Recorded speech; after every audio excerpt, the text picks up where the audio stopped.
Hey friends, I'm excited because today I'm going to talk to you about Enoch. So we're going to get into Enoch chapters 1 through 10. I don't know how many chapters I'll get through in this video. I have written commentary on chapters 1 through 10. So that's what I'm going to go through. But we'll start at chapter 1 and we'll just go from there. So we've kind of built the foundation. We've gone through 1st and 2nd Timothy and gone through the understanding of having that spiritual sight. And, we're going through this process now. Our scroll is beginning to open. We're, beginning to see things on that spiritual level, and we're beginning to understand those spiritual terms. And so, our spirit is beginning to vibrate and to align with that frequency and to,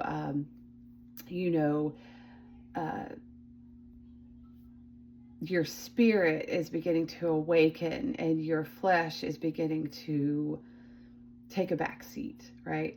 So I kind of liken that feeling to, I call it the roller coaster intensity, that spirit feeling. It's not really thrill. It's not really excitement. It's not really terrifying, but it's also all of those things. I think that your spirit is just kind of like, like set free and finally like awakening and being fed. And your physical flesh is just kind of like, oh, what's happening? Like I don't like not being in control. So it's kind of like a interesting feeling, but it's exciting, and I'm excited. I'm excited to continue in it.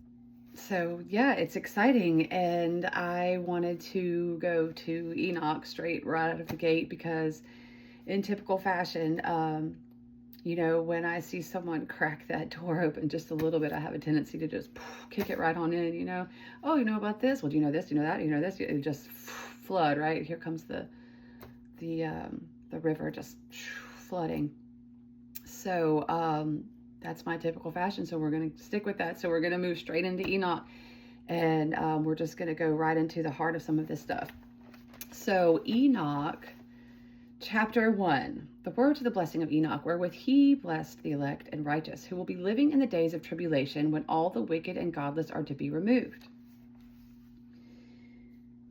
So the scroll to the last generation, a direct transmission to us, the remnant, the elect and righteous, alive during the final shaking.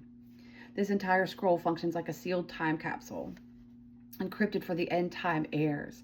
And the day of tribulation, that's the threshing floor season. That's where we are. That's a time when the wheat and the tares are being forced into visibility. This is why we are feeling everything intensify, because the scroll is now vibrating open. Like I talked about, it's just like that intensity. Just we could feel that intensity in spirit as, these things are revealed to us, and our scrolls are being opened, for lack of a better analogy. Concerning the elect. And Enoch, a righteous man whose eyes were opened by God, took up his parable and said, I saw the vision of the Holy One in the heavens, which the angel showed me, and from them I heard everything, and from them I understood as I saw, but not for this generation, but for a remote one, which is for to come. All right, so he sees a vision, and it even says, God took up his parable and said, okay, so a man whose eyes were opened by God took up his parable, right? So his eyes were opened, and now he's going to write his parable. He's going to write his spiritual message encoded and encouched in physical terms as well.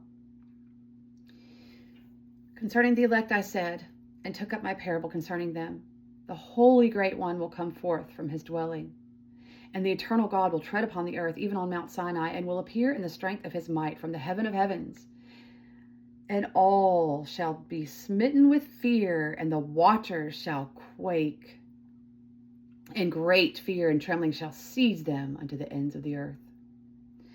All right, so Mount Sinai is not a physical mountain here. It is the vibration of divine encounter.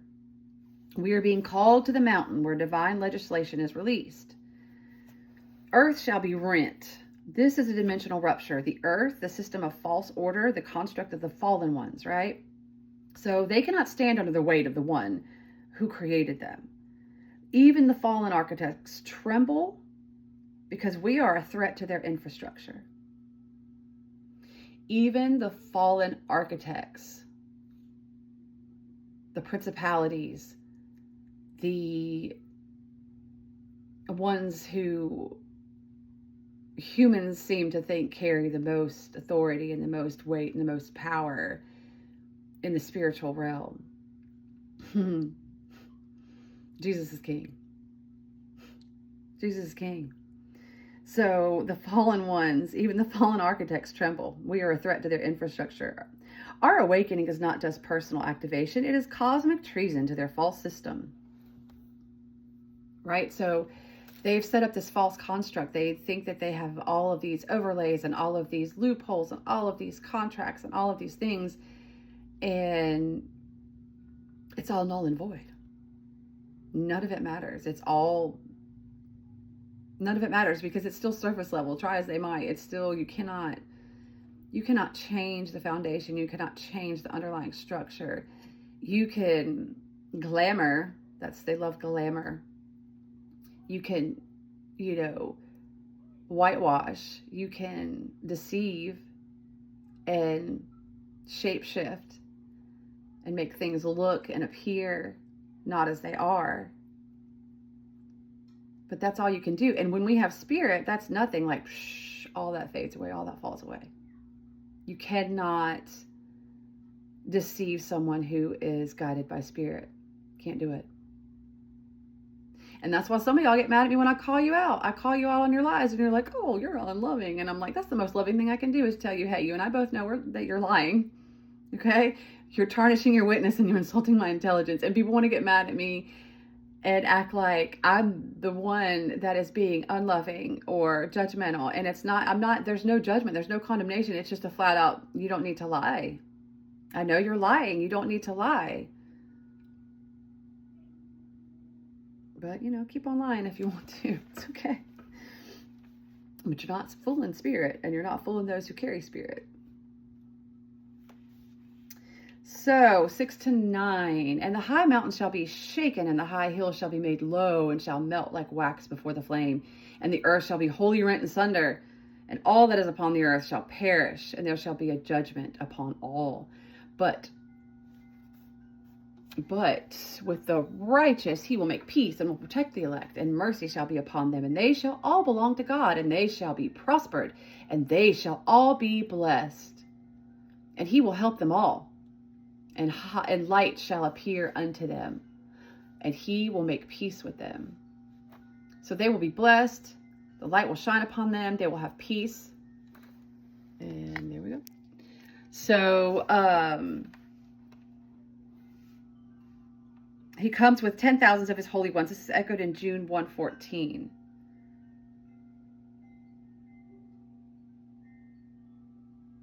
And behold, he cometh with 10,000s of his holy ones to execute judgment upon all, and to destroy all the ungodly, and to convict all flesh of all the works of their ungodliness, which they have ungodly committed, and of all the hard things which ungodly sinners have spoken against him. So he comes with 10,000s of his holy ones. This is echoed in Jude 1:14, an additional confirmation of Enoch's legitimacy. We are not waiting for escape. We are being prepared to co-judge with the King. These holy ones are us and those like us scattered across time. So imagine it. Just imagine it. The sky cracks open. All of the world is gripped with fear, except for the ones who are walking with him and waiting for him and diligently working for him to prepare his coming, prepare for his coming, prepare the body and the ecclesia for his coming to dwell among them and within them. It's us. So just imagine that. Like, can you imagine the sky cracking open and we just go meet him in the air? And from there, we descend on the evil ones. The day of judgment, the day of retribution, the day finally will come when they can inflict no more evil upon the earth. Can you imagine that? Just imagine it.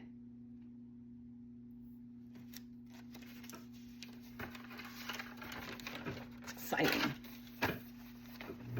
The scroll I carry activates judgment. My presence calls things out of hiding. My prayers shake atmospheric principalities. I'm not just saved, I am assigned. So really, I mean, we can all say that. That's something you can claim for yourself as well. Your scroll activates judgment. Your presence calls things out of hiding. Your prayers shake atmospheric principalities. You are not just saved, you are assigned. So, convict all flesh. This does not mean shame. It means the unmasking of distortion. As the remnant awakens, the hidden things can no longer remain hidden. Our very presence will collapse false timelines. And what I mean by false timelines, again, I'm not talking about any new agey multiverse thing here. I'm talking about timelines that they try to hijack. Timelines that God has ordained that they try and then overlay. They try to play with rituals and seasons and times and numerical codings and all of these things. They're ruled by these things. And so that's how you can identify everything that they do, because they're completely ruled by these things. And it's very easy, once you know their language and once you understand their symbols, it's very easy to see what they're doing and to understand what they're trying to do. And they give us messages. They flat out make declarations, like the ceremonial rituals that you see, Olympics, Super Bowl, halftime shows, right? Olympic opening ceremonies. Those are mass occult rituals. They're mass occult rituals that you are participating in if you are watching these things live. I don't watch them live. I watch them after the fact so that I can decode and understand what they're declaring. I don't pay attention to Hollywood. I don't pay attention to all these things, but I do pay attention to the ritual, ceremonial declarations. I absolutely pay attention to those. So chapter 2. Observe ye everything that takes place in the heaven, how they do not change their orbits, and the luminaries which are in the heavens, how they all rise and set in order to each in its season, and transgress not against their appointed order. Behold ye the earth, and give heed to the things which take place upon it from first to last, how steadfast they are, how none of the things upon earth change, but all the works of God appear to you. Behold the summer and the winter, how the whole earth is filled with water, and clouds, and dew, and rain lie upon it.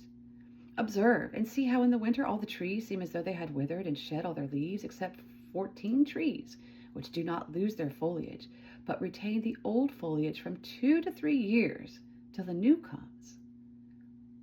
And again, observe ye the days of summer, how the sun is above the earth over against it. And you seek shade and shelter by reason of the heat of the sun, and the earth also burns with growing heat, and you cannot tread on the earth or on a rock by reason of its heat. Observe ye how the trees cover themselves with green leaves and bear fruit. Wherefore give ye heed, and know with regard to all his works, and recognize how he that liveth forever hath made them so. So here we're told to look up at the sky, not to just for wonderment and awe and spectacle, right? But for a testimony, to receive testimony from the heavens. The heavens preach. Their motion is a symphony of obedience. Even the stars, ancient and burning with fire, obey without deviation, unlike the rebellious watchers. In fallen flesh, the stars, the host of heaven, stay within their design. They move in holy rhythm, proclaiming the unchanging law of the Creator. This rebukes the fallen who, like Lucifer, left their first estate. See Jude 6. The judgment is coded in contrast. Creation obeys, fallen man rebels. The stars stay in their orbit, the watchers transgress their boundary. Thus the stars testify against rebellion, and reference Psalm 19. Stars speak not with words, through vibration and alignment, shining with the frequencies of divine memory. Their obedience becomes evidence in the heavens' court. Stars speak through vibration and alignment, shining with the frequencies of divine memory. Sounds a lot like us too, doesn't it?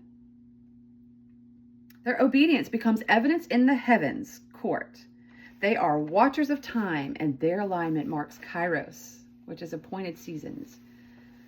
And then I have a reference to Genesis 1:14. The remnant are like living stars, souls placed in the appointed orbit designed for this hour. We are not meant to follow our flesh. We are meant to follow the encoded design our Father gave us before time. We are celestial witnesses, keepers of divine cycles, a vibrating memory of Eden. When we feel off orbit, depressed, lost in rebellion, it is because our soul knows it is out of heaven's rhythm. The return is not only to God, but to our original orbit. There are frequencies encoded in each of us that correspond to the stars of God's will. These are our assigned timings, callings, and alignments. The fallen want us to walk in randomness and disorder. They want to define us by trauma so that we break orbit. They want us to embrace chaos as identity.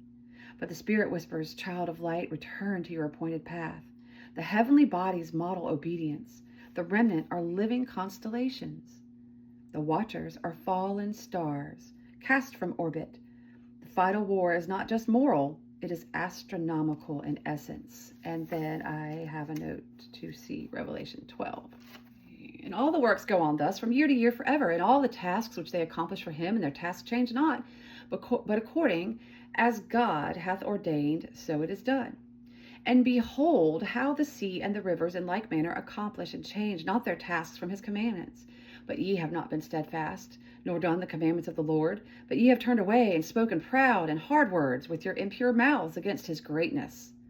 O ye hard-hearted, ye shall find no peace. Therefore shall ye execrate your days, and the years of your life shall perish, and the years of your destruction shall be multiplied in eternal abomination, and ye shall find no mercy. In those days ye shall make your names an eternal abomination unto all the righteous, and by you shall all who curse. All the sinners and godless shall imprecate you, and for you, the godless, there shall be a curse. And all the righteous shall rejoice, and there shall be forgiveness of sins, and every mercy and peace and forbearance. And they shall not again transgress, nor shall they sin all the days of their life, nor shall they die of anger or wrath, but they shall complete the number of the days of their life. And they shall not again transgress. And their lives shall be increased in peace, and the years of their joy shall be multiplied in eternal gladness and peace in all the days of their life.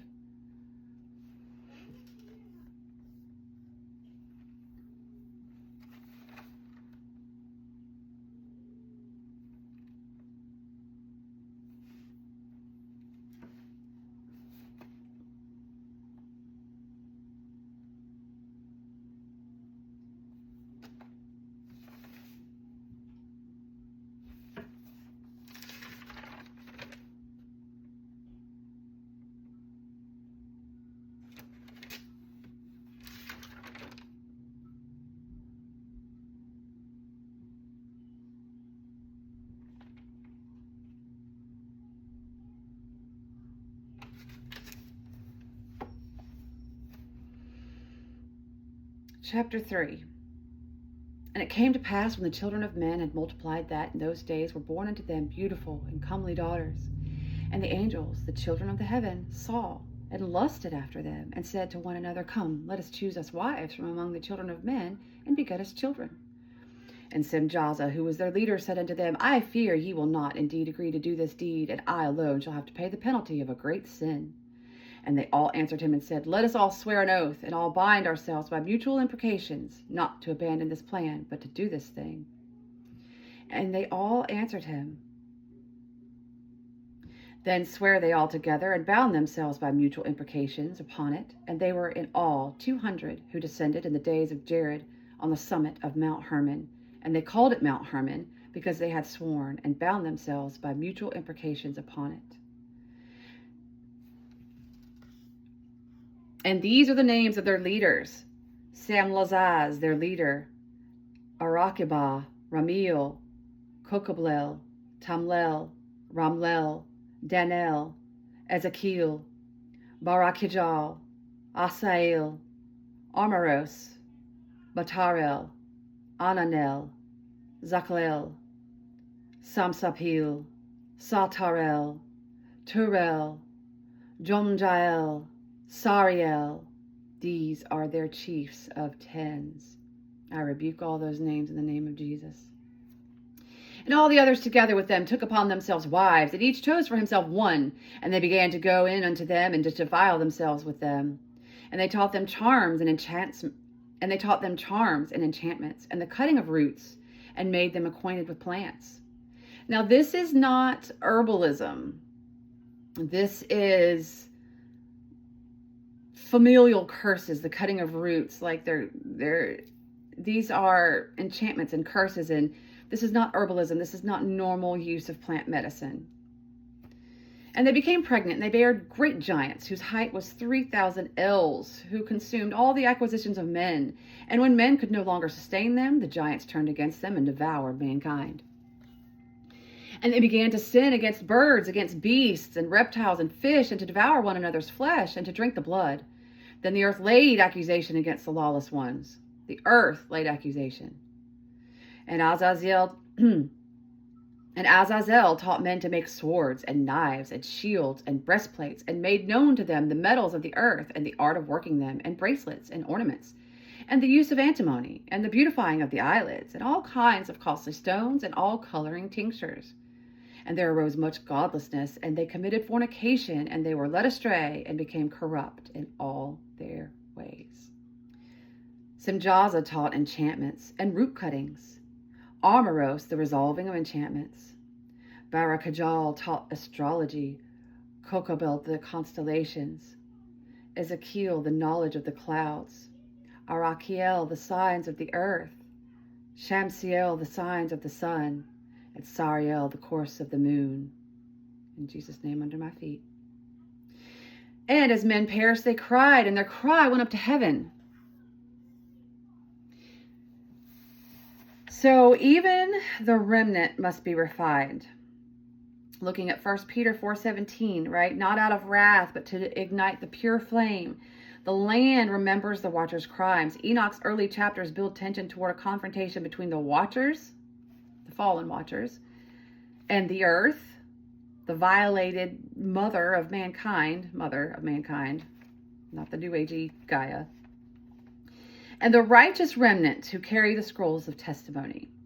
So when the watchers defiled the daughters of men, they didn't just corrupt flesh, they corrupted soil, breath, bloodlines, atmosphere. So the earth's ecosystem, this is bio, geo, and spiritual. It was infected. This is why earth must be purged, not merely judged. We are living earth. We are children of clay and breath. When God judges the earth, he is also refining the earthen vessels of his remnant. You are earth with a voice, with a name, with scrolls sealed inside of you. When we intercede, we groan. When we prophesy, we fulfill Enoch 3 in living form. We become a microcosmic witness of what the whole creation is doing. Enoch 3 reveals a hidden numeric lattice that introduces the remnant to the cosmic scaffolding behind creation. What seems like a transition to elemental reflections is actually a sacred map of frequency, geometry, and witness. All who dwell on earth. This is everything, structures, pathways, dimensions, anything that house and interact with the inhabitants, right? So here the numbers are not counting tools. They're not like, actual numbers representing numerical value. They are beings, paths, frequencies, and thrones. So 7 is a throne pattern. Look at Revelation 4:5.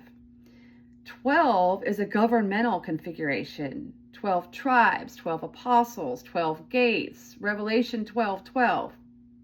70 is nations, languages, angelic overseers. Deuteronomy 32:8,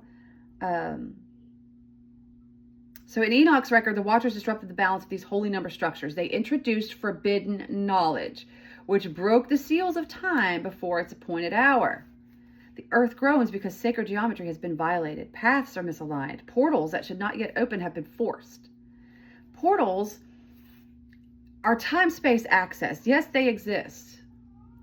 We're not in the sense that a lot of people think, but there are portals that they're trying to open portals. They're trying to call demonic entities into our dimension, into our physical realm. That's what CERN is all about. How deep do I want to go with this here? So portals are time-space access points. Enoch later names them as windows of the heavens. If you look at chapter 72 and on, he talks about the windows of the heavens. They regulate seasons, rain, stars, angelic travel, prophecy, and judgment. When earth groans here, it is because these portals have been tampered with. The fallen watchers taught astrological mimicry, worshiping constellations instead of using them as prophetic times. They taught metalcraft and magnetics that distorted ley lines in Earth's electromagnetic field. They taught blood rituals aligned to moon phases and eclipses as false gates. The true portals align with God's created design. They open at appointed times and only to those carrying legitimate spiritual authority. The remnant is now being trained to walk the correct paths. Psalms 23:3, paths of righteousness equal frequency trails. It's a pattern to follow. So walk the correct paths. Follow the correct pattern.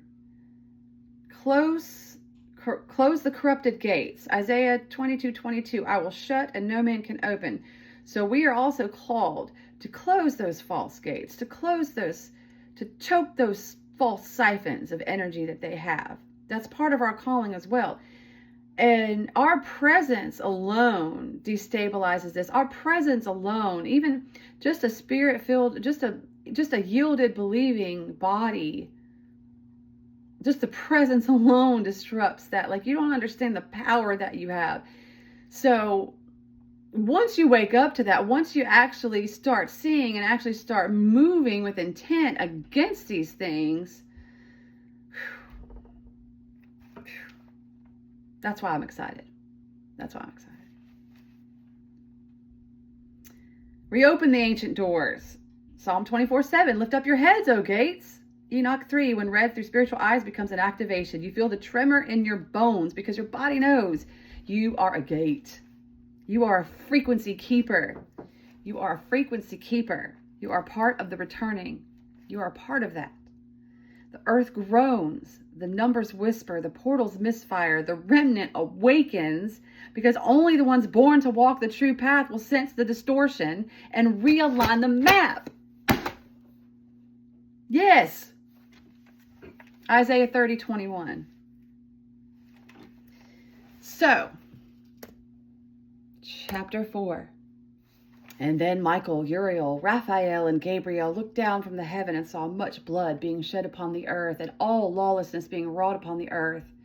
And they said one to another, the earth made without inhabitant cries. The voice of their crying goes up against the gates of heaven. And now to you, the holy ones of heaven, the souls of men make their suit, saying, bring our case before the Most High. And they said to the Lord of the ages, Lord of lords, God of gods, King of kings, and God of the ages, the throne of thy glory standeth unto all the generations of the ages, and thy name holy and glorious and blessed unto all the ages. Thou hast made all things, and power over all things hast thou, and all things are naked and open in thy sight, and thou seest all things, and nothing can hide itself unto thee.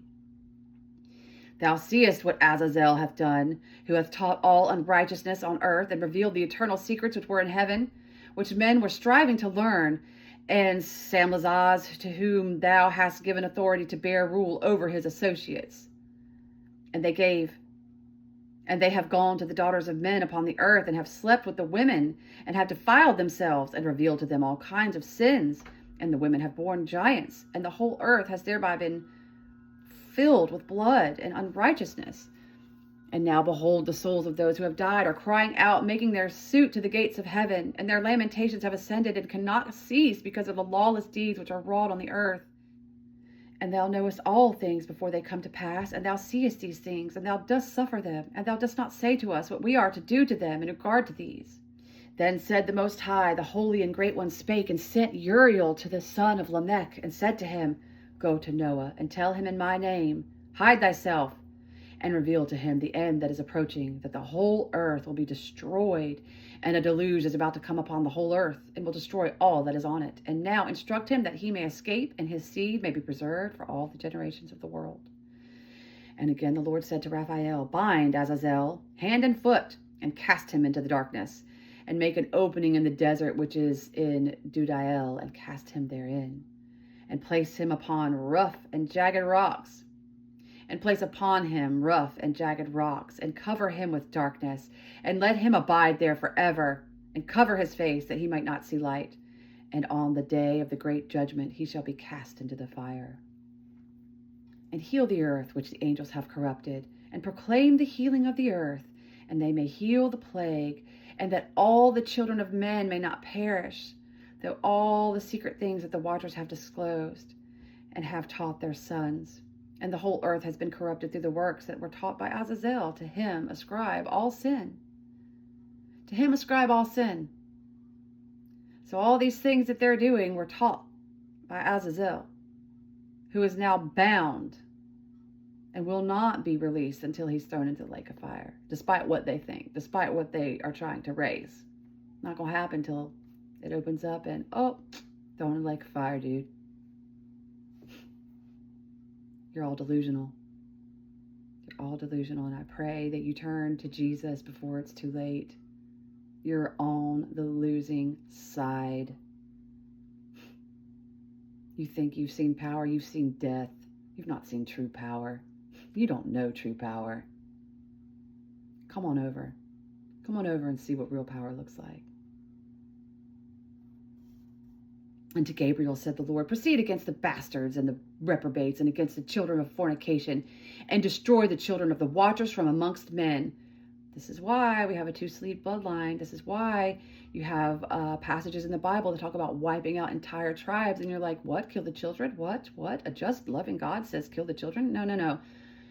Those are not redeemable bloodlines. Those were the bloodlines that were irredeemable, that were causing corruption upon the earth. And so you had to wipe them out. Otherwise, they would just infect humanity again.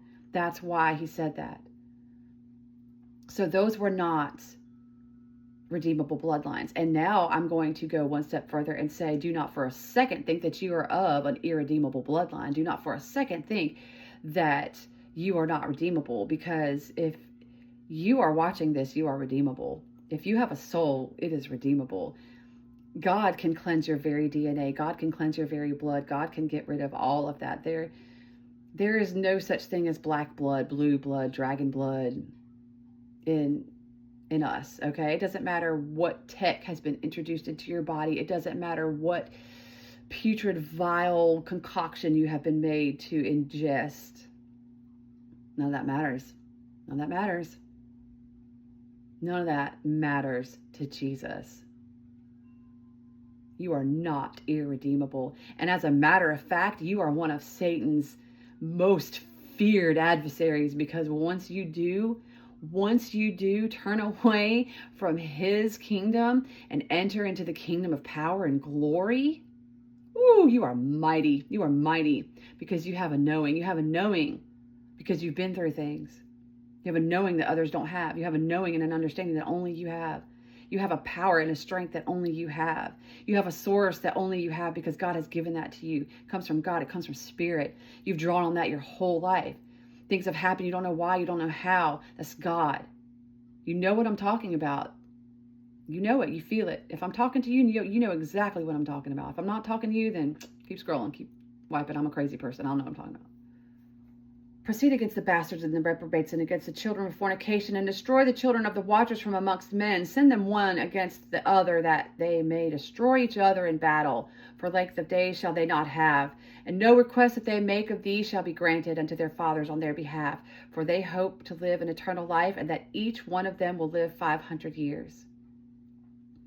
And the Lord said unto Michael, Go, bind Samlazaz and his associates, who have united themselves with women, as so as to have defiled themselves with them in all their uncleanness.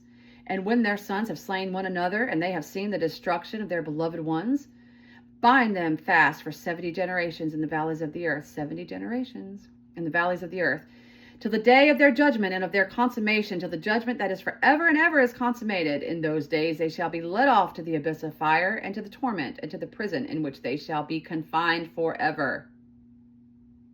It's not for us, y'all. And whosoever shall be condemned and destroyed will from thenceforth be bound together with them to the end of all generations, and destroy all the spirits of the reprobate and the children of the watchers, because they have wronged mankind. Destroy all wrong from the face of the earth, and let every evil work come to an end, and let the plant of righteousness and truth appear, and it shall prove a blessing. The works of righteousness and truth shall be planted in truth and joy forevermore.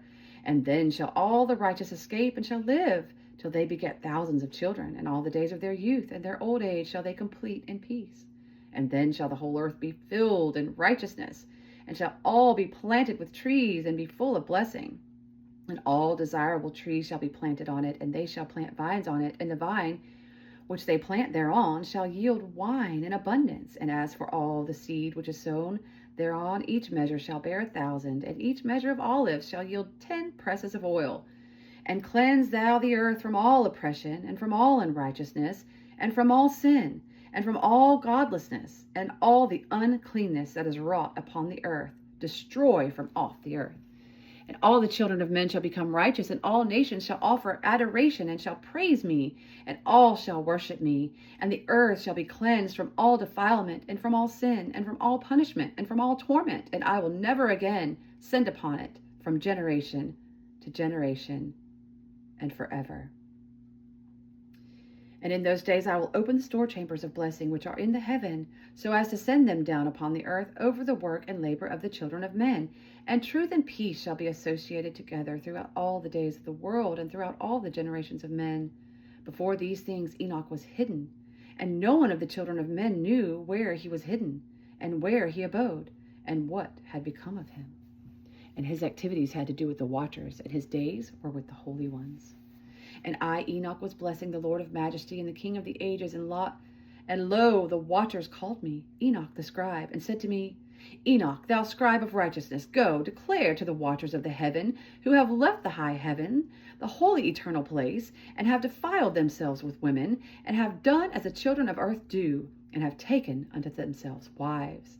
Say to them, Ye have wrought great destruction on the earth, and ye shall have no peace, nor forgiveness of sin. And inasmuch as they delight themselves in their children, the murder of their beloved ones shall they see, and over the destruction of their children shall they lament, and shall make supplication unto eternity, but mercy and peace shall ye not attain. And Enoch went and said, Azazel, thou shalt have no peace. A severe sentence has gone forth against thee to put thee in bonds, and thou shalt not have toleration, nor request granted to thee, because of the unrighteousness which thou hast taught, and because of all the works of godlessness and unrighteousness and sin which thou hast shown to men. Then I went and spoke to them all together, and they were all afraid, and fear and trembling seized them. Picture that. Picture the archons, the principalities, the rulers of the watchers, trembling in fear at one spirit-filled man. And Enoch went and said, Azazel, thou shalt have no peace.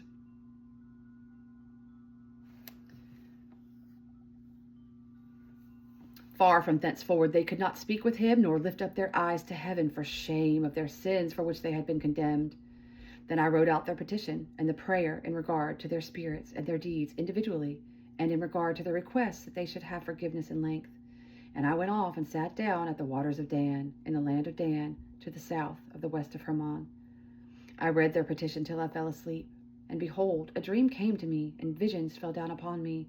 And I saw visions of chastisement, and a voice came bidding me to tell it to the sons of heaven and reprimand them.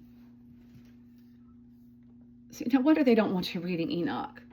I mean, they don't want you to know this stuff. And when I awakened, I came unto them, and they were all sitting gathered together, weeping in Abel's jail, which is between Lebanon and Sinacer, with their faces covered.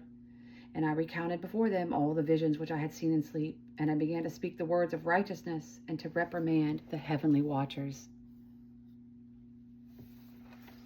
So here we see the earth is stepping into her role as an anointed testifier, a scroll of memory encoded in soil, stone, and ley, energetic ley lines, right there. She becomes an interdimensional court reporter holding evidence against both the Watcher's rebellion and the distortions of mankind. The mountains shall be shaken. Mountains are pillars of frequency, thrones of former angelic dwellings, and memory holders of covenant altars. When mountains shake, it signifies a collapse of legal thrones and a trembling of gateways once sealed. This is why volcanic activity is often tied to spiritual judgment. It reflects tectonic level disalignment in the realms. The high places shall melt like wax. In Hebrew thought, high places were elevated sites of worship, idolatrous portals mimicking divine gateways, and platforms where illicit sacrifice distorted frequency. Wax melting, that's divine heat purging demonic construction. This also means the altars of digital thrones, misinformation networks, AI-built soul simulators, and frequency weapons disguised as infrastructure will melt under spirit-aligned fire. Did y'all hear what I said, y'all? Weapons disguised as infrastructure will melt under spirit-aligned fire. We don't need these tower busters. We don't need to throw all this orgonite off and around and about. We don't need to do that. Jesus is king. We just have to declare it. It's really that simple. It's really that simple, and it's that powerful. And it terrifies them.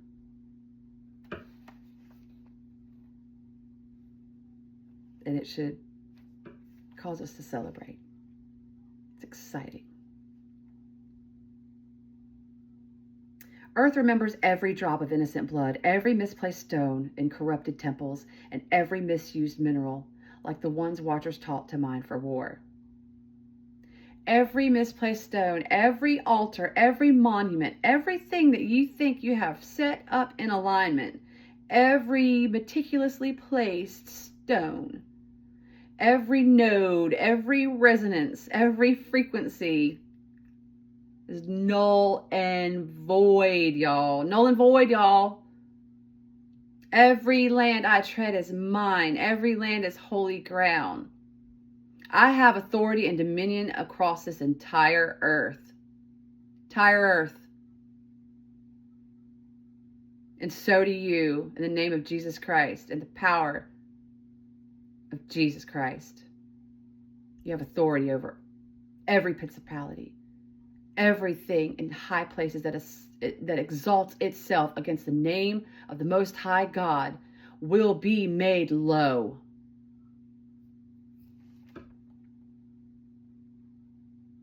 We are being called to stand where earth is still clean. Ley line intersections, unspoiled terrain. Speak to the land and reconsecrate it with utterance, not blood. Walk barefoot when led. The charge of your heel imprints holy reprogramming. Earthing is two-way. Like, we do take up from this environment that God created us in, but it's also a symbiotic relationship that we have with our environment. It is, we are in a living environment.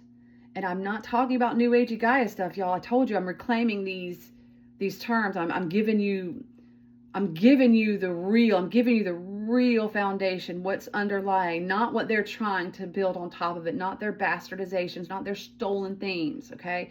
So when I say these things, I'm not talking about their bastardization. I'm talking about the real deal, how it's been set up. Because everything they do is stolen. So where do they get it from? They can't create.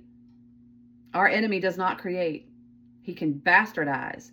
He can distort. He can twist. But he cannot create. So where did he get it from?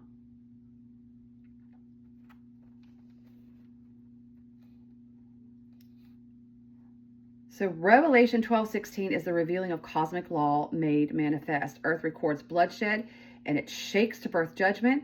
She opens her mouth as a court stenographer, swallowing the dragon's counterfeit word. Wave, flood, right? False frequency. She opens up and swallows that falsehood. Disinformation, the emotional deluge, the flood of fear, the flood of chaos, the flood of misinformation, disinformation, right? The earth herself opens her mouth and swallows the flood. We are interacting with creation itself. We are restoring that Edenic connection, that Edenic frequency that God created in us. We were the original bridges. We were the original gateways, portals, whatever you want to call it, between God and earth, between heaven and creation. That was us. Like, we are made to be in relationship and in intimacy with God, and then we are meant to transmit that to all of creation, not just others. It's not just about saving souls here. And even we're told to go and to spread that to all creatures, not even, right? It says all creatures. Because this goes back to what I talked about, you are not unredeemable. There are hybrid creatures. There are things that they have taken our DNA and mingled it and mixed it with other things. And to create, look at even David's mighty men, okay? Lion-faced men. What does that mean? That's not with the strength to, like, massive superhuman strength we're talking about here. Like, this is not a human. You have to understand what's been going on since the beginning with this two-seed line, with the Nephilim, who are irredeemable, and then all the hybridized people, beings, creatures. Okay, this is for you also. You can feel that vibration in your DNA just like anyone else. And you do. That's why you're here. So the flood is the dragon's psyops, like voice-to-skull text, synthetic timelines, emotional overwhelm, narrative warfare meant to drown the prophetic line. Look at what we're being flooded with, guys. And I'm sorry, but Charlie Kirk is not a martyr. People did not hate him because he represented Jesus. They hated him because he was hateful. He was hateful and had no empathy for people who were hurting. He flat out laughed at people whose houses had collapsed on top of them, called them stupid. I'll show you the link. I posted it in one of my other posts. I mean, we have to stop this hero worship. We have to stop with this false understanding of what a Christ follower looks like. We don't even know what a true Christ follower looks like. We don't even know what his followers are. The remnant, nobody even knows what the remnant looks like. The closest thing we have is Church 2819. Pastor Philip Anthony Mitchell, God bless you. You are the father of the remnant. You are. And I pray for you every day because I see how you're attacked. But Earth, encoded with Edenic memory, is immune to AI manipulation. She swallows the flood of false frequency before it hits the consecrated remnant. Who are those not found worthy to escape, not counted as Philadelphians? Smyrna, those offspring who have yet to be refined through fire. Look at 1 Corinthians 3:15. They have not yet been sealed. The refining fire is a loss of carnal constructs, false doctrine, flesh-level understanding, soul ties, and comfort idols. Hear me. The scorched but saved ones are those who refuse to leave Egypt fully. They love God, but are reluctant to walk the narrow path of the wilderness. So the fire comes not to destroy, but to strip. Refiner's fire for the delay bound, and consecrating heat for the double-minded. Scripture reveals there are two kinds of remnant, the bride and the refined bride. is the woman who escapes, already consecrated and sealed, scroll-aligned, hidden in the wilderness, which is dimensionally protected. It's not a physical place.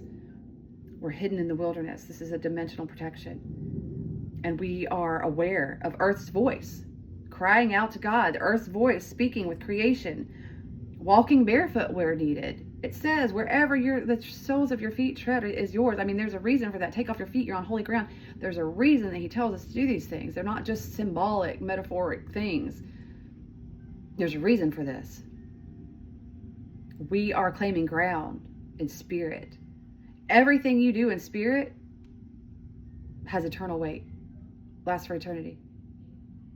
Refined is the rest of her seed, the believers that remain tethered to systems and need Babylon burned off of their garments. They experience loss and suffering, but are still saved. This is a map of activation. Those who respond to the Spirit now are kept from the hour of trial. Revelation 3:10. Those who wait until the flood is at their necks will still be saved. They will be purified by fire. The earth swallows frequency now, but she will testify soon. Luke 19:40, Isaiah 26:19. Chapter 5. The book of the words of righteousness and of the reprimand of the eternal watchers, in accordance with the command of the Holy Great One, and that vision I saw in my sleep. What I will now say with the tongue of flesh and with the breath of my mouth, which the Great One has given to men to converse therewith and understand with the heart. As he has created and given to man the power of understanding the word of wisdom, so hath he created me also, and given me the power of reprimanding the watchers, the children of heaven. I wrote out your petition, and in my vision it appeared thus, that your petition will not be granted unto you throughout all the days of eternity, and that judgment has been finally passed upon you. Your petition will not be granted unto you, and from henceforth you shall not ascend into heaven unto all eternity. And in bonds of the earth the decree has gone forth to bind you for all the days of the world. And previously you shall have seen the destruction of your beloved sons, and ye shall have no pleasure in them, but they shall fall before you by the sword. And your petition on their behalf shall not be granted, nor yet on your own, even though you weep and pray and speak all the words contained in the writing which I have written. And the vision was shown to me thus. Behold, in the vision clouds invited me, and a mist summoned me, and the course of the stars and the lightning sped and hastened me. And the winds in the vision caused me to fly, and lifted me upward, and bore me into heaven. And I went in till I drew nigh to a wall which is built of crystals, and surrounded by tongues of fire, and it began to affright me. And I went into the tongues of fire, and drew nigh to a large house which was built of crystals, and the walls of the house were like a tessellated floor, made of crystals, and its groundwork was of crystal. Its ceiling was like the path of the stars, and the lightnings, and between them were fiery cherubim, and there heaven was water. A flaming fire surrounded the walls, and its portals blazed with fire, and I entered into that house, and it was as hot as fire and cold as ice. There were no delights of life therein. Fear covered me, and trembling got hold upon me. And as I quaked and trembled, I fell upon my face, and I beheld a vision, and lo, there was a second house, greater than the former, and the entire portal stood open before me, and it was built of flames of fire. And in every respect it so excelled in splendor and magnificence and extent that I cannot describe to you its splendor and its extent. And its floor was of fire, and above it were lightnings, and the path of the stars, and its ceiling also was flaming fire. And I looked, and I saw therein a lofty throne. Its appearance was as crystal, and the wheels thereof as a shining sun, and there was the vision of cherubim. And from underneath the throne came streams of flaming fire, so that I could not look thereon. And the great glory sat thereon, and his raiment shone more brightly than the sun, and was whiter than any snow. None of the angels could enter, and could behold his face by reason of the magnificence and glory, and no flesh could behold him. The flaming fire was round about him, and a great fire stood before him, and none around could draw nigh to him. 10,000 times 10,000 were before him, yet he needed no counselor. And the most holy ones were nigh to him, and did not leave by night, nor depart from him. And until then I had been prostrate on my face, trembling, and the Lord called me with his own mouth, and said to me, Come hither, Enoch, and hear my word. And one of the holy ones came to me, and waked me, and he made me rise up, and approach the door, and I bowed my face downwards. And he answered and said to me, I heard his voice. Fear not, Enoch, thou righteous man, and scribe of righteousness. Approach hither, and hear my voice.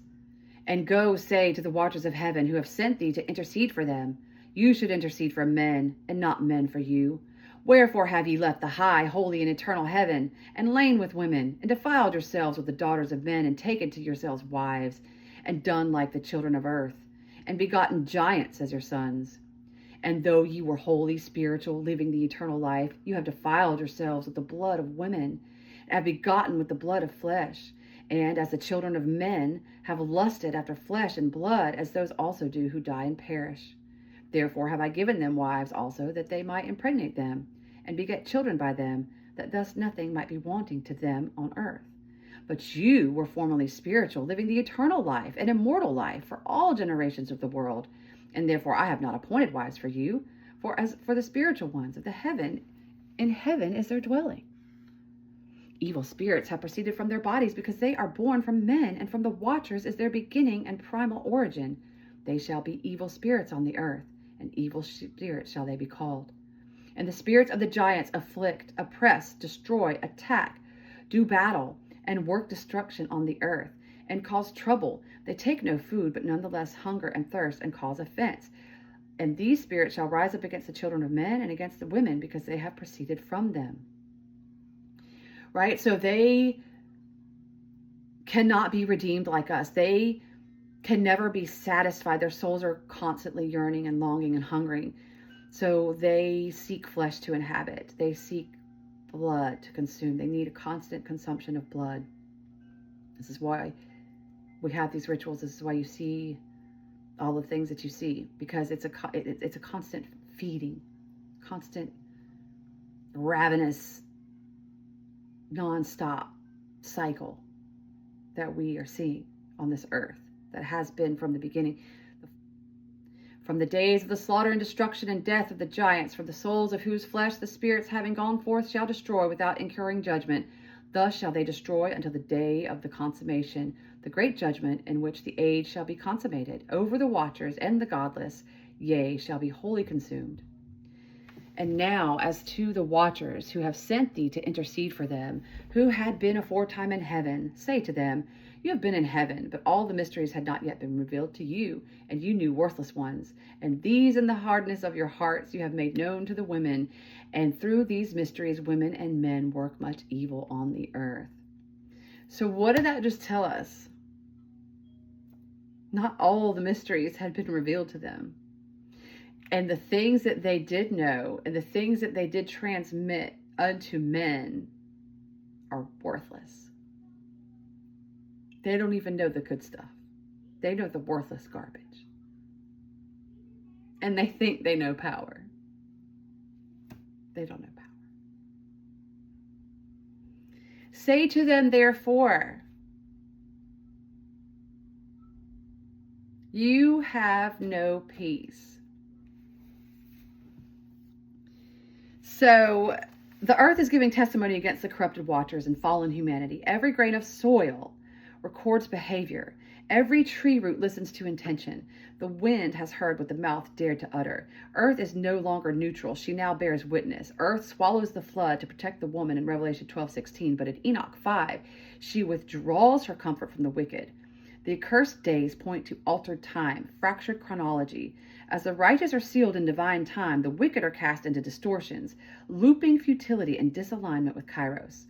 Like Cain was driven east of Eden, like Nebuchadnezzar was driven into madness, so the unrighteous are driven out of time with heaven. So the unrighteous are driven out of time with heaven. But to the elect there shall be light, joy, and peace, and they shall inherit the earth. So they're driven out of time. They're driven out of sync. They're no longer in alignment with heaven. But we remain in Kairos. We remain in divine timing. We remain in divine appointment. A bifurcation is declared. The wicked will be scorched by the earth's testimony, and the righteous will blossom as earth responds to them in alignment. This is Eden returning relationally. Creation itself begins to recovenant with those carrying the scroll, but only when scroll bearers walk in alignment. Psalm 67:6. A rewilding of the world is prophesied, but it will come through judgment and pruning. It echoes Romans 8:19. All creation groans, awaiting the revealing of the sons of God. The remnant is the answer to creation's ache. Where the fallen watchers brought distortion and dominion, the sons and daughters of God now bring restoration and realignment. If you are hearing me say this, and it aligns with your spirit, and you feel that intensity, that excitement, you are not reading history. You are remembering your assignment. You are one whose presence causes the earth to sigh with relief. The path you walk is not just obedience, it is a recording of terrain. Your feet bless ground. Your breath clarifies atmospheres. Your voice breaks seals. Your tears water the hidden seeds of the age to come.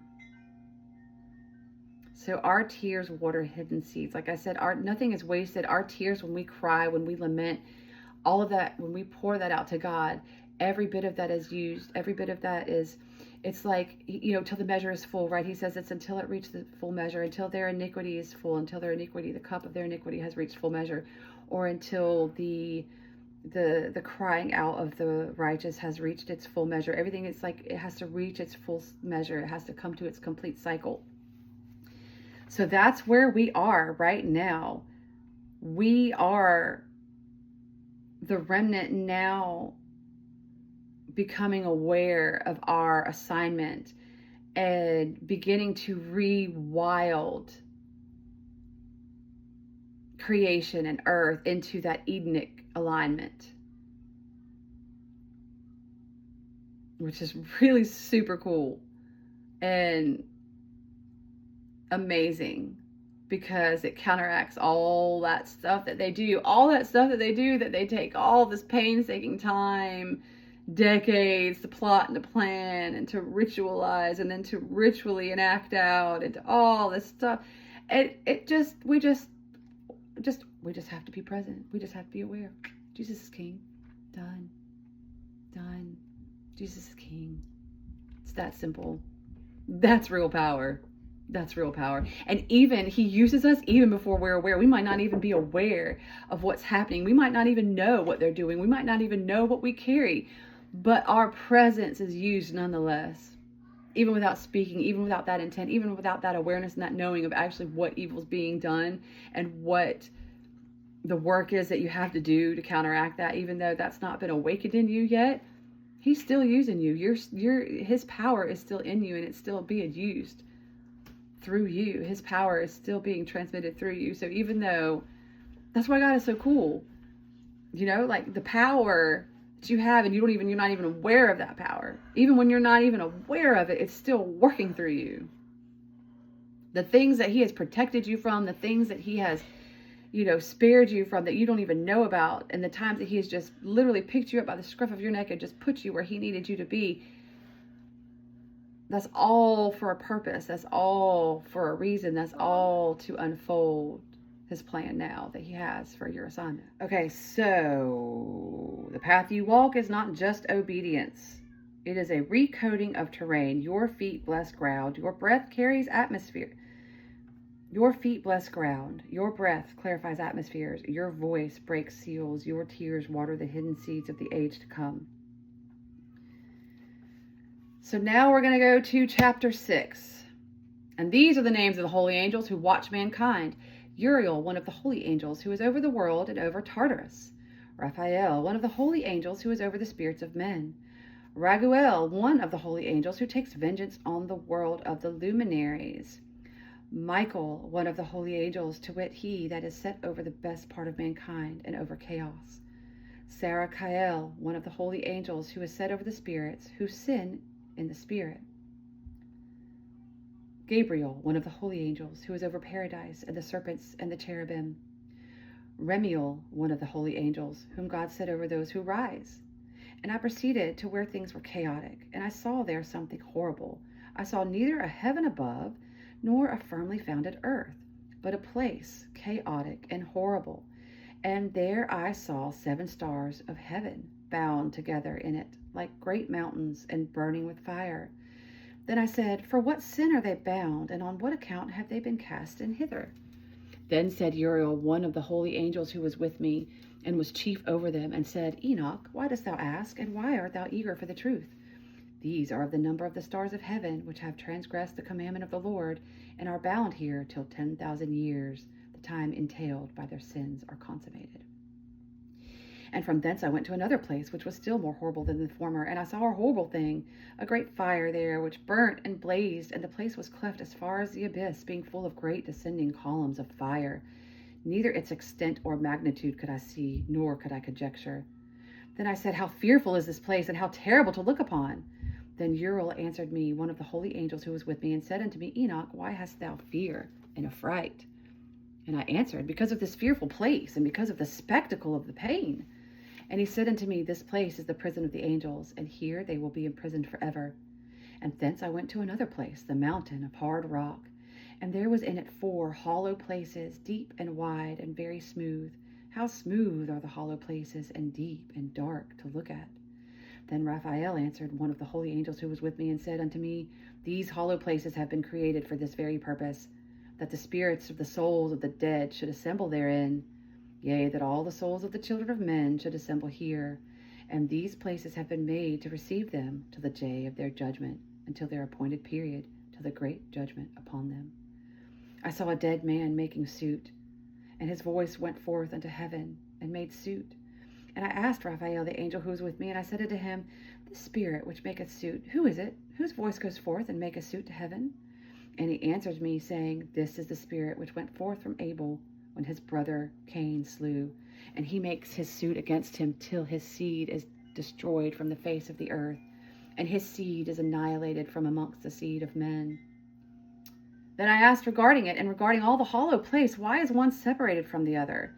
And he answered me and said unto me, These 3 have been made, that the spirits of the dead might be separated, and such a division has been made for the spirits of the righteous, in which there is the bright spring of water, and such has been made for the sinners when they die, and are buried in the earth, and judgment has not been executed on them, in their lifetime. Here their spirits shall be set apart in this great pain, till the great day of judgment and punishment and torment of those who curse forever in retribution for their spirits. There he shall bind them forever, and such a division has been made for the spirits of those who make their suit, who make disclosures concerning their destruction, and when they were slain in the days of the sinners. Such has been made for the spirits of men who were not righteous, but sinners, who were complete in transgression, and of the transgressions they shall be companions, but their spirits shall not be slain in the day of judgment, nor shall they be raised from thence. Then I blessed the Lord of glory, and said, Blessed be my Lord, the Lord of righteousness, who ruleth forever. From thence I went to another place, to the west of the ends of the earth, and I saw a burning fire, which ran without resting, and paused not from its course day or night, but regularly. And I asked, saying, What is this which rests not? Then Raguel, one of the holy angels who was with me, answered me, and said unto me, The course of fire which thou hast seen is the fire in the west, which persecutes all the luminaries of heaven. And from thence I went to another place of the earth, and he showed me a mountain range of fire which burnt day and night. And I went beyond it, and saw 7 magnificent mountains, all differing each from the other, and the stones were magnificent and beautiful, magnificent as a whole, of glorious appearance and fair exterior, 3 towards the east, 1 founded on the other, and 3 toward the south, 1 upon the other, and deep through ravines, no one of which joined with any other. And the 7th mountain was in the midst of these, and it excelled them in height, resembling the seat of a throne, and fragrant trees encircled the throne. And amongst them was a tree such as I had never yet smelt, neither was any amongst them, nor were others like it, had a fragrance beyond all fragrance, and its leaves and blooms and wood wither not forever, and its fruit is beautiful, and its fruit resembles the dates of a palm. Then I said, How beautiful is this tree, and fragrant, and its leaves are fair, and its blooms very delightful in appearance. Then answered Michael, one of the holy and honored angels who was with me, and was their leader. And he said unto me, Enoch, why dost thou ask me regarding the fragrance of the tree, and why dost thou wish to learn the truth? Then I answered him, saying, I wish to know about everything, but especially about this tree. And he answered, saying, This high mountain which thou hast seen, whose summit is like the throne of God, is his throne, where the great Holy One, the Lord of glory, the eternal King, will sit, when he shall come down to visit the earth with goodness. And as for the fragrant tree, no mortal is permitted to touch it until the great judgment, when he shall take vengeance on all and bring to its consummation forever. It shall then be given to the righteous and holy. Its fruit shall be for food to the elect. It shall be transplanted to the holy place, to the temple of the Lord, the eternal King. Then shall they rejoice with joy and be glad, and into the holy place shall they enter, and its fragrance shall be in their bones. And they shall live a long life on the earth, such as their fathers lived, and in their days shall no sorrow or plague or torment or calamity touch them. Then blessed I the God of glory, the eternal King, who hath prepared such things for the righteous, and hath created them, and promised to give them to us. And I went from thence to the middle of the earth, and I saw a blessed place, in which there were trees with branches abiding and blooming. And there I saw a holy mountain, and underneath the mountain to the east there was a stream, and it flowed towards the south. And I saw towards the east another mountain higher than this, and between them a deep and narrow ravine. In it also ran a stream underneath the mountain. And to the west thereof there was another mountain, lower than the former, and of small elevation, and a ravine deep and dry between them. And another deep and dry ravine was at the extremities of these three mountains. And all the ravines were deep and narrow, of hard rock, and trees were not planted upon them. And I marveled at the rocks, and I marveled at the ravine. Yea, I marveled very much. Then I said, for what object is this blessed land, which is entirely filled with trees, this accursed valley between? Then Uriel, one of the holy angels who was with me, answered and said, this accursed valley is for those who are cursed forever. Here shall all the accursed be gathered together, who utter with their lips against the Lord unseemly words, and of his glory speak hard things. Here shall they be gathered together, and there shall be their place of judgment. And here shall be their place of judgment. In the last days there shall be upon them the spectacle of righteous judgment in the presence of the righteous forever. Here shall the merciful bless the Lord of glory, the eternal King, in the days of judgment over the former. They shall bless him for the mercy in accordance with which he has assigned them. Then I blessed the Lord of glory, and set forth his glory, and lauded him gloriously. And thence I went towards the east, into the midst of the mountain range, the desert, and I saw a wilderness, and it was solitary, full of trees and plants. And water gushed forth from above, rushing like a copious watercourse towards the northwest. It caused clouds and dew to ascend on every side. And thence I went to another place in the desert, and approached to the east of this mountain range, and I saw aromatic trees exhaling the fragrance of frankincense and myrrh. And the trees also were similar to the almond tree. And beyond these I went afar to the east, and I saw another place, a valley of water, and therein was a tree, the color of fragrant trees, such as the mastic. And on the side of those valleys I saw fragrant cinnamon. And beyond these I proceeded to the east. And I saw other mountains, and amongst them were groves of trees, and there flowed from them nectar, which is named Sarara and Galbanum. And beyond these mountains I saw another mountain to the east of the ends of the earth, whereon were aloe trees, and all the trees were full of stacked, being like almond trees. And when one burnt it, it smelt sweeter than any fragrant odor. And after these fragrant odors, as I looked towards the north over the mountains, I saw 7 mountains full of choice nard and fragrant trees, and cinnamon and pepper. And thence I went over the summits of all these mountains, far towards the east of the earth, and passed above the Ithraean sea, and went far from it, and passed over the angel Zotiel. And I came to the garden of righteousness, and from afar off I saw numerous trees, and these great 2 trees there, very great, beautiful, and glorious, and magnificent, and the tree of knowledge, whose holy fruit they eat, and know great wisdom. So he's gone all the way past above over the angel Zotiel, which I guess Zotiel is the one who guards Eden, right? And I came to the garden of righteousness, right? The tree of knowledge, whose fruit was great wisdom. So that the tree is in height like the strangler fig, and its leaves are like the carob tree, and its fruit is like the clusters of the vine, very beautiful, and the fragrance of the tree penetrates afar. Then I said, how beautiful is the tree, and how attractive it is to look at. Then Raphael, the holy angel who was with me, answered me and said, this is the tree of wisdom, of which thy father old and thy aged mother who were before thee have eaten, and they learnt wisdom, and their eyes were opened, and they knew that they were naked, and they were driven out of the garden. And from thence I went to the ends of the earth, and I saw there great beasts, and each different from the other, and birds also, differing in appearance and beauty and voice, one differing from the other. And to the east of those beasts I saw the ends of the earth, whereon the heaven rests, and the portals of heaven open. And I saw how the stars of heaven come forth, and I counted the portals out of which they proceed, and wrote down all their outlets of each individual star by itself, according to their number and their names, their course and their positions, and their times and their months, as Uriel the holy angel who was with me showed me. He showed all things to me and wrote them down for me. Also their names he wrote for me, and their laws, and their companies. And from thence I went towards the north of the ends of the earth, and there I saw a great and glorious device at the ends of the whole earth. And here I saw 3 portals of heaven open in the heaven. Through each of them proceed north winds. When they blow, there is cold, hail, frost, snow, dew, and rain. And out of one portal they blow for good. But when they blow through the other 2 portals, it is with violence and affliction on the earth, and they blow with violence. And from thence I went towards the west to the ends of the earth, and saw there 3 portals of the heaven open, such as I had seen in the east, the same number of portals and the same number of outlets. And from thence I went to the south, to the ends of the earth, and saw 3 open portals of heaven. And thence there came dew, rain, and wind. And from thence I went to the east of the ends of heaven, and saw there the 3 eastern portals of heaven open, and small portals above them. Through each of these small portals pass the stars of heaven, and run their course to the west on the path which is shown to them. And as often as I saw, blessed always the Lord of glory. And I continued to bless the Lord of glory, who has wrought great and glorious wonders, to show the greatness of his work to the angels and to spirits and to men, that they might praise his work and all his creation, that they might see the work of his might and praise the great work of his hands and bless him forever.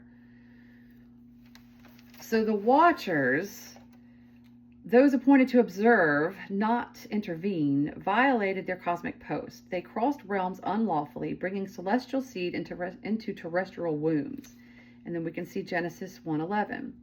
They defied divine law of boundaries, a foundational principle in the created order. Let us swear an oath. This is the first recorded dark covenant, a pact made by celestial beings to collectively carry out forbidden acts. This is an inversion of Mount Sinai, where God bound a people to righteousness. Here, the watchers bind themselves to rebellion. Where light covenants release blessing, dark covenants release mutation. The fallen ones taught forbidden knowledge, enchantments, weaponry, alchemy, cosmetic enchantments, glamour, seduction, and astrological and elemental manipulation.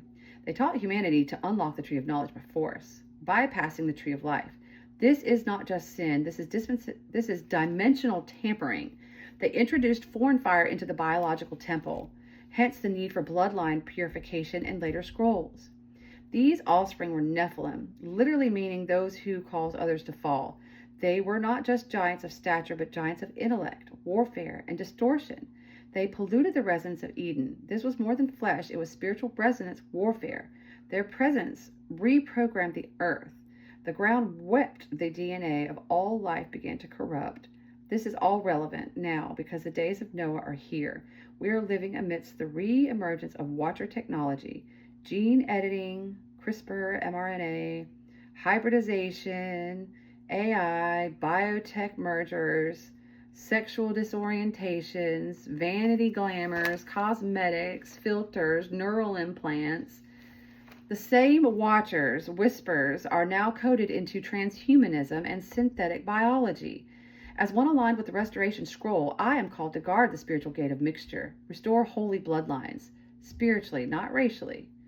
Speak the divine boundaries back into the atmosphere and unmask the watchers' descendants who walk unseen in systems, powers, and protocols. That is part of our calling, remnant. That is part of the assignment. So I think I'm going to stop there at chapter 6 and go into some more next time. So I hope it's been useful and helpful to you, and we will pick up from chapter 7 next time, and we'll see how far we can get from chapter 7 on my next video. So until next time, God bless.